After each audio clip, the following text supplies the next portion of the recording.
thank you very much for including me in the program today. I'm really excited to be here. And after watching the short film and learning more about the program, I think I want to come back and spend the afternoon listening to each one of the postdocs about their work. Tur and Murat are hard acts to follow, but this, I think, will tie together some of the themes that they both have been addressing. Tur, in his scientific research, and Murat in his philosophical and experimental philosophical research, are investigating in a primary way what is pain, what is pain experience, what creates pain, what is pain perception, what's the relationship between physiological and experiential. In law, we're not necessarily concerned with the essence of the phenomenon. In law, we focus much more pragmatically on when and why pain matters, and whose claims of pain and suffering count, and which claims of pain and suffering deserve legal redress versus those that don't. Some of that has to do with facts about whether pain is present. A lot of it also has to do with normative judgments that vary a great deal across countries, but even within countries, based on the nature of the claim and the individual. In the areas where proof of pain might be at issue, we should look at the question of what constitutes legally adequate proof. And proof of pain in law is less straightforward than it might seem, because proof isn't just the quality of the evidence. What Tur was showing you just now was remarkably persuasive, and I think it probably will be possible to develop some very high quality evidence around pain detection. We're not there yet, but in the future. And yet, if we think about what is convincing, what is persuasive, that's related to but separable from what is the quality of evidence. We're not just all inherently convinced by good facts. If we were, our social and political lives would be really different. Instead, what constitutes adequate legal proof has a tremendous amount to do with our background beliefs and assumptions about the kinds of things that we expect to see and what matters to us as decision makers. And complicating the matter further, we're frequently unaware of the biases and degrees of background knowledge or lack thereof that we're bringing to the problem. So first I'm going to provide an overview of when and where pain does or does not matter in law, and how that reflects certain cultural and normative concerns. And then I'll move on to questions of proof and why neuroscience-based evidence is potentially very powerful, but why I also have some concerns about it. And I will end on a positive note about a case where recent neuroscience evidence has started to make a big difference in the Veterans Administration system and the way the VA is dealing with chronic pain disorders. So, I loved that clip of the little girl pushing the boy away. That's the kind of pain that is not legally cognizable. You have no remedy for that. If your fiancé breaks your heart and that leads to extreme pain, and that then leads to functional impairment in your ability to function in the world, you miss work or something like that, not something that you can sue for. But if you trip on some ripped carpet here today and twist your ankle, you have cause of action. You can seek damages for your direct impairment, for any economic losses suffered from that, and for the pain and suffering that you experienced as a result of the sprain. Now, the sprain is probably less intense and more transient than your broken heart. So why does one kind of pain count and the other kind of pain doesn't? Part of it has to do with what we entrust legal institutions to be able to carry out competently. We probably think that legal institutions wouldn't be very good at deciding the value of a cause of action for heartbreak, and we wouldn't want to live our lives in the shadow of litigation or criminal enforcement for our relationships. But it's also culturally specific. So we might, in the US, we don't, allow for causes of action relating to these kinds of emotional injuries. But in the UK, some recent legislation has prohibited verbal and emotional abuse of children, putting it on par with physical abuse. And they've been developing anti-bullying laws. We're still in the camp of sticks and stones may break our bones, but words will never hurt us. And they're more in the camp of, look, emotional injuries are real injuries and can have long-term consequences on people's lives. Why should there be a loophole just because somebody injures you with their words instead of with their baseball bat or something like that, or their negligent property maintenance? And that raises some really interesting questions about why law in the US in particular draws such a very sharp distinction between emotional and physiological, but that will be a talk for a different day. But pain does provoke us to think about that boundary and why it's there. In the areas where law does concern itself with pain, some of them have been mentioned already, in fact, many of them, and where we find pain cropping up the most in law is where we have some primary or core concerns about the moral status of an action. And in these domains, pain appears in a relatively abstract way. So torture, the death penalty, abortion, and animal rights are all areas where there's an extensive discourse about pain. Indeed, claims about pain and the severity or extent of pain have been the major tool that advocates have used to oppose the death penalty and increasingly to oppose access to abortion. Under, as I'm sure you all know, under the Eighth Amendment, the state is prohibited from inflicting cruel and unusual punishment on individuals. The claim that anti-death penalty advocates have been making is that lethal injection is unconstitutionally painful because it's apparently quite excruciating. The claim that anti-abortion advocates make is that fetuses experience excruciating pain in the process of an abortion procedure. And they make this claim not just about late-term abortions, but about really quite early-term abortions too, even in the first trimester. This has led to the passage of a wave of legislation across this country, particularly in the last 5 years, of abortion restrictions under laws that have names like the Pain-Capable Unborn Child Protection Act. So the instrumental use of pain for its rhetorical power, its normative power, is not hidden here, it's right there. Indeed, under these laws, abortion providers are required to read a script to their patients, whether they, as providers, believe that it's true or not, where they say, in the process of having its life ended during an abortion, your unborn child will experience excruciating pain. You may receive pain medication if you choose to, but your unborn child will not receive any pain relief. Open brackets, you selfish, blah, blah, blah, blah, blah, close brackets.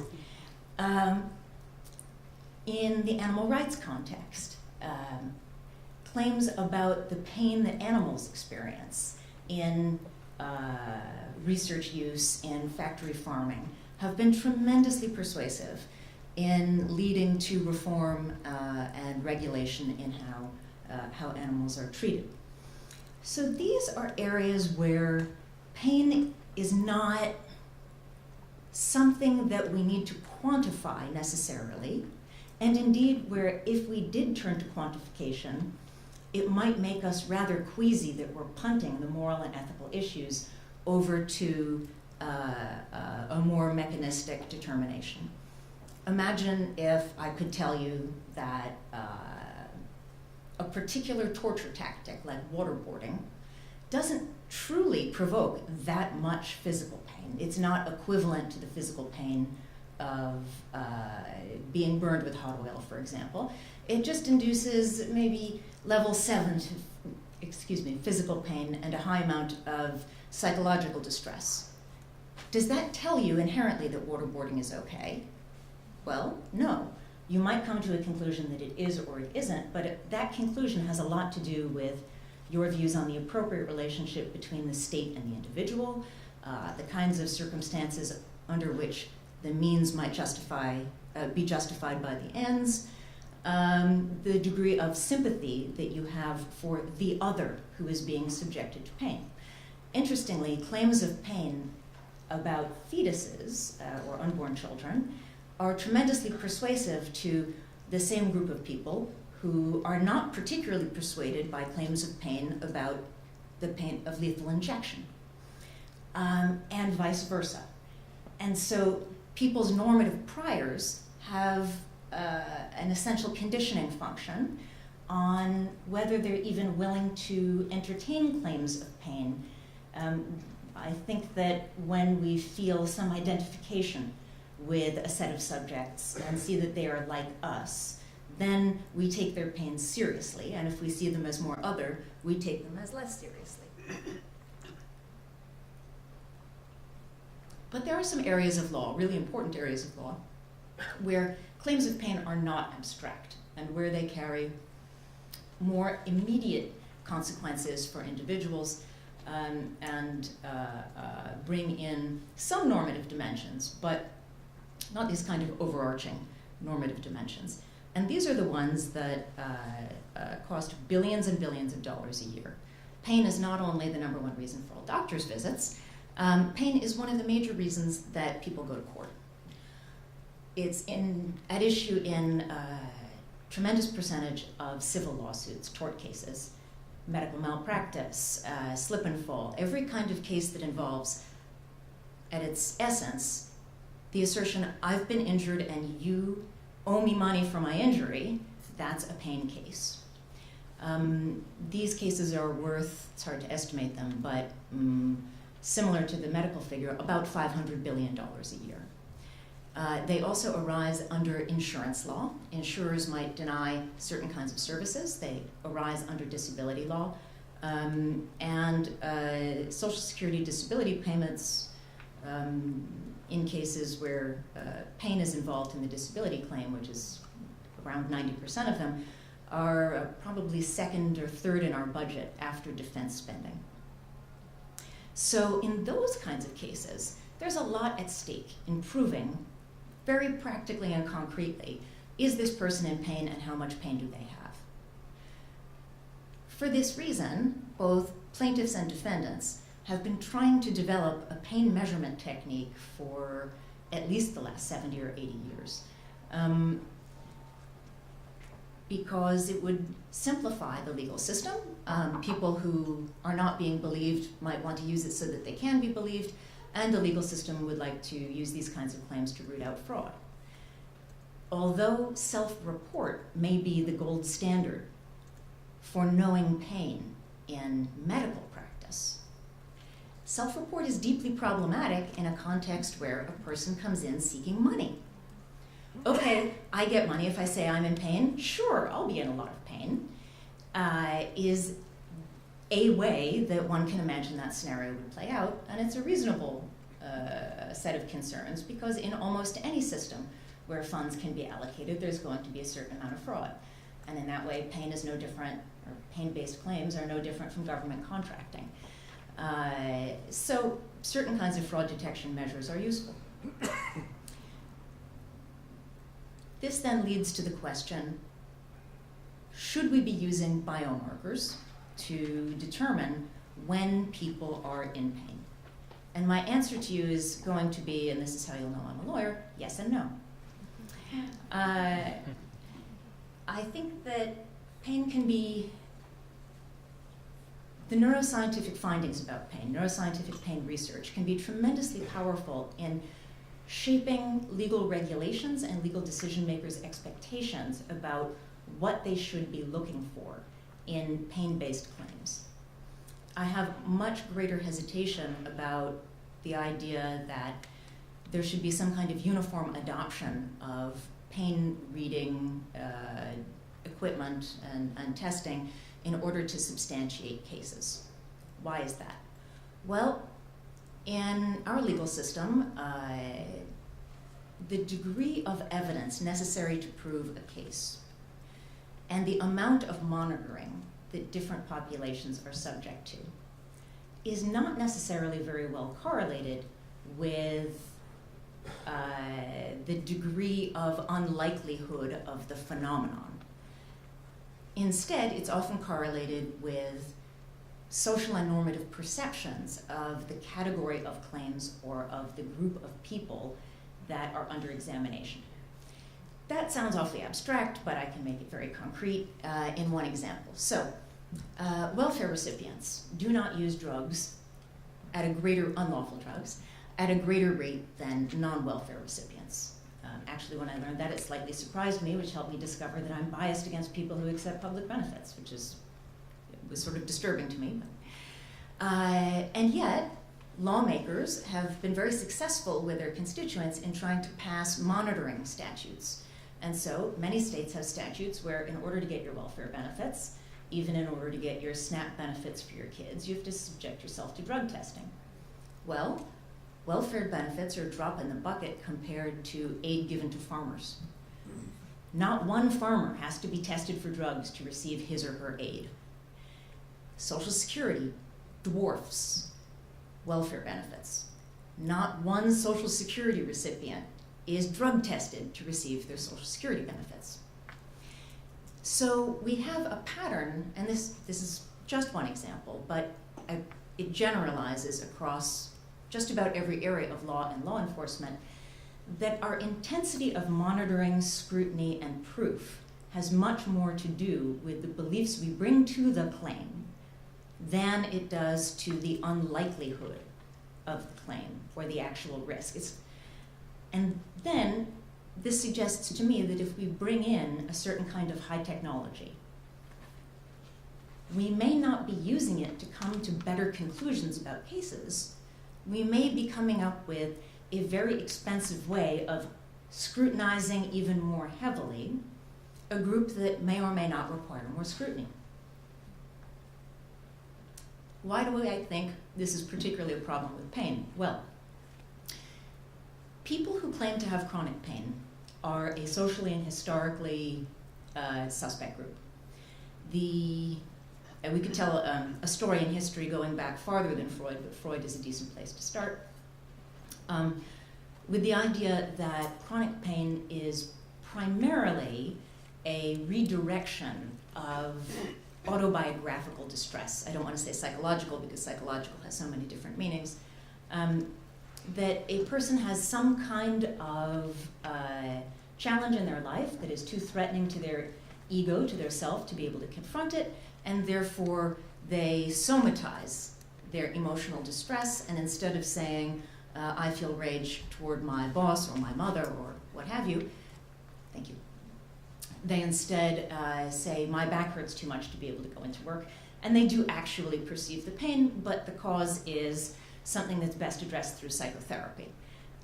This idea of chronic pain as covert hysteria has had a profound influence in the law, and particularly on Social Security regulations.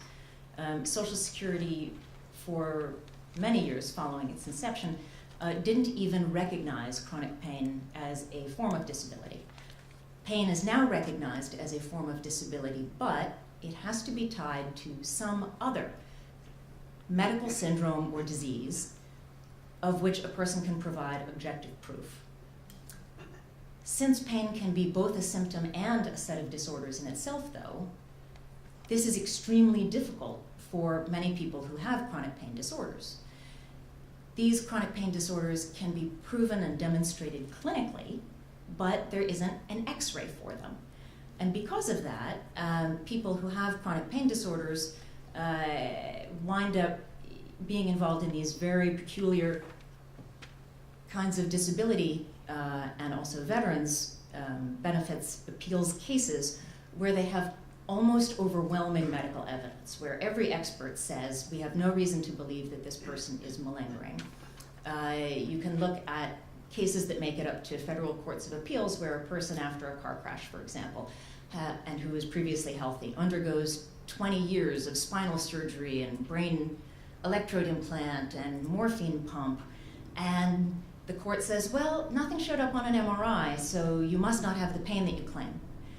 Occasionally, a case like this will find a sympathetic judge. There's one from the Seventh Circuit some years ago where a judge looked at the record and said, no person in their right mind would do all of these things if they weren't really experiencing pain. This poor lady, clearly she's crazy. She has psychogenic pain. You can't say she doesn't have pain. Nobody who doesn't have pain would do this. So the idea that we have received culturally about what chronic pain is and where it comes from persist today, that it's either malingered or it is the product of mental illness. You're lying or you're crazy. This then suggests that law could learn a great deal from research that explains how chronic pain can arise and what its course often looks like clinically, so that legal decision makers can do a better job of understanding what to screen out and what to screen in. At the general level, we should be able to say these sets of disorders are medically recognized. They have mechanisms that we increasingly understand. They can be distinguishable from the pain of social rejection, from the pain of depression. And if we've made the cultural choice to allocate benefits, at least to this kind of pain, even if not to that kind of pain, we can see that these kinds of pains are real. Yet, despite the fact that I think many pain claimants would love to have the proof of pain, the pain X-ray, thank you, there is also a history in law that these technologies that are purportedly liberatory to people whose claims are disvalued instead wind up being used against them. So although we all know about DNA exonerations, DNA has actually been used in a large number of false convictions. Lie detection technologies initially were hailed as a way of people being able to clear their names, although they're not admissible in court because they're insufficiently reliable. Instead, lie detection is used in law enforcement contexts more often than not to extract false confessions and to pressure people into guilty pleas even when they're innocent. So given the combination of existing doubt about pain and the history of the legal system not crediting overwhelming evidence in medical records of pain, and the tendency in law to take technology and use it as another way of reinforcing the burdens placed upon categories of people who are already subject to doubt and to additional hurdles in proving their cases, I do have the concern that it may wind up being turned around and used against them and would become a default expectation, and a costly one at that, when we could probably use paper-based evidence instead. But I did say I would end on a hopeful note. There was a Veterans Administration case concerning denial of benefits that just came out last April. A veteran was denied benefits on the grounds that it was his psychological infirmity that was causing his distress, not his claimed chronic pain. And that his claimed chronic pain actually flowed from his psychological distress, and he'd had a diagnosis of depression prior to entering the military, and therefore, because he was probably just depressed, he wasn't due any benefits, and just as with heartbreak, our emotional difficulties under law are our own. Instead, the Veterans Appeals Court said, neuroscience shows us that pain is real. It may not tell us in any individual case who has pain, and some people's pain may be psychogenic, which then may or may not be compensable based on surrounding factors around what triggered their psychogenic pain. But we are going to recognize chronic pain as a neurological disorder in itself, rather than something that can only be produced by being a symptom of some other disorder or by psychological distress, or that is malingered or faked.